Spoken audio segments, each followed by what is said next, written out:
cose, salvaguardia della laguna, il tema della legge speciale del turismo.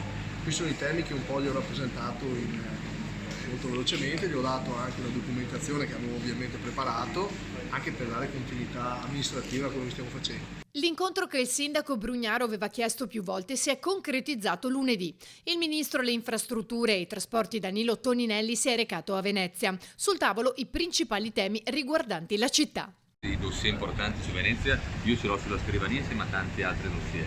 Li sto prendendo in mano in maniera molto pragmatica, come mi pare essere lo stesso sindaco. L'accordo è, una volta sintetizzato questo lavoro con un paio di soluzioni per ogni dossier, io torno qua, lui mi farà vedere tutto, anche la città e diciamo le soluzioni che io voglio prospettare per questi dossier, e insieme, perché non voglio far calare nulla dall'alto, prenderemo una decisione. Quindi penso che le prossime settimane, i prossimi mesi siano risolutivi per i problemi. Quando il ministro avrà letto con attenzione la documentazione fornitagli dal primo cittadino, ci sarà un nuovo incontro tra i due per analizzare le questioni in profondità.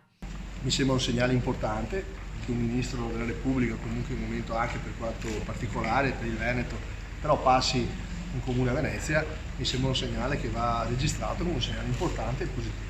Brugnaro non era l'unico a voler incontrare il ministro ai trasporti. Di fronte a Cafarsetti si sono presentati alcuni attivisti no grandi navi per chiedere un incontro a Toninelli, inscenando una protesta con striscioni e vari slogan. La polizia è intervenuta tenendoli a distanza dal municipio.